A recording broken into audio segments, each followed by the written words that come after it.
بسم اللہ الرحمن الرحیم۔ السلام علیکم ورحمۃ اللہ وبرکاتہ۔ پیارے طلبہ، کیسے ہیں آپ؟ امید کرتا ہوں آپ سب خیریت سے ہوں گے۔ آج ہم انشاءاللہ سبق نمبر 4 شاعروں کے لطیفے کے مصنف مولانا محمد حسین آزاد رحمۃ اللہ علیہ ان کا تعارف پڑھیں گے۔ محمد حسین آزاد معروف عالم دین اور صحافی مولوی محمد باقر کے بیٹے تھے۔ دلی میں پیدا ہوئے۔ 1857 کی ناکام جنگ آزادی کے بعد آزاد کے والد انگریزوں کے ہاتھوں مارے گئے۔ گھر بار لٹ گیا۔ تلاش معاش میں دلی چھوڑ دی۔ لکھنؤ اور حیدرآباد گئے، پھر لاہور پہنچ کر محکمہ تعلیم میں 15 روپے ماہانہ تنخواہ پر ملازم ہو گئے۔ حکومت پنجاب نے ان سے متعدد نصابی اور درسی کتابیں لکھوائیں۔ لاہور میں قائم انجمن پنجاب میں لیکچرر اور سیکرٹری رہے۔ آخری دنوں میں گورنمنٹ کالج لاہور میں عربی اور فارسی کے پروفیسر مقرر کیے گئے۔ 1888 میں دماغی مرض شروع ہوا جو مرتے دم تک باقی رہا۔ آزاد اردو کے صاحب طرز نثر نگار ہیں۔ وہ اپنے اسلوب بیان کے موجد بھی ہیں اور خاتم بھی۔ ان کا تمثیلی اسلوب بیان انہیں اپنے عہد کے ادیبوں اور نثر نگاروں میں منفرد بناتا ہے۔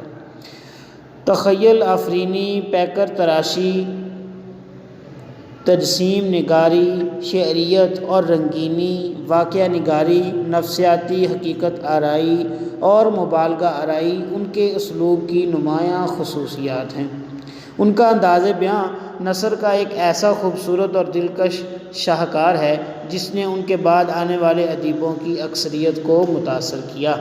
خوبصورت اور دل نشین نثر کے علاوہ ان کا ایک بڑا کارنامہ اردو میں جدید طرز شاعری ہے جس کی ابتدا انجمن پنجاب لاہور کے مشاعروں سے ہوئی جس کے وہ سیکرٹری تھے۔ آزاد کی تصانیف میں آب حیات، دربار اکبری، نرنگ خیال، قصص ہند اور سخندان فارس بہت مشہور ہیں۔ اپنے استاد ابراہیم ذوق کا دیوان بھی آزاد نے مرتب کیا۔ آزاد نے موضوعاتی نظمیں بھی لکھیں جو نظم آزاد میں شامل ہیں۔ مولانا محمد حسین آزاد 1910 میں اس دنیا فانی سے کوچ کر گئے۔ تو بیٹا یہ مختصر سا تعارف ہے۔ آپ نے اس میں جو ہے نا وہ اہم نکات جو ہے نا وہ یاد کرنے ہیں، جیسا کہ اسلوب بیان ہے، مولانا محمد حسین آزاد کی جو ہے نا وفات کا سن، پیدائش کا سن، والد کا نام، اور اسی طریقے سے جو تصانیف ہیں یہ آپ نے اس میں سے یاد کرنی ہے۔ یہی آپ کی ڈائری ہے۔ اس کے ساتھ بیٹا ہمارا جو تربیتی عنوان ہے پیارے رسول صلی اللہ علیہ وآلہ وسلم کی محبت اور اطاعت کے حوالے سے جو ہمارا دوسرا ہدف ہے وہ ہے کہ طلبہ صبح و شام ایک وقت مقرر کر کے کم از کم 10 مرتبہ درود شریف پڑھنا شروع کر دیں۔ تو اس میں بیٹا پہلی حدیث ہے وہ حدیث قدسی ہے، قرآن پاک کی آیت کا ترجمہ ہے۔ اللہ تعالیٰ کا ارشاد ہے، بے شک اللہ اور اس کے فرشتے نبی صلی اللہ علیہ وسلم پر درود بھیجتے ہیں، اے ایمان والو تم بھی ان پر درود بھیجو اور خوب سلام بھیجا کرو۔ بیٹا یہ سورۃ الاحزاب کی جو ہے نا وہ آیت ہے۔ اس میں اللہ تعالیٰ فرما رہے ہیں کہ اللہ اور اس کے فرشتے بھی نبی پر درود بھیجتے ہیں، تو ایمان والو تم بھی ان پر درود و سلام بھیجا کرو۔ تو بیٹا یہ درود شریف بھیجنا جو ہے وہ اللہ کی طرف سے ہمیں حکم ہے،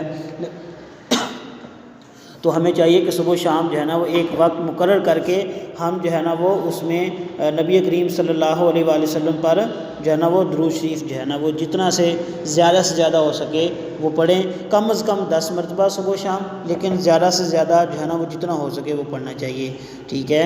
تو یہ بیٹا اپنے کام لازمی کرنا ہے۔ خوش رہیں، آباد رہیں، اللہ تعالیٰ آپ کا حامی و ناصر ہو۔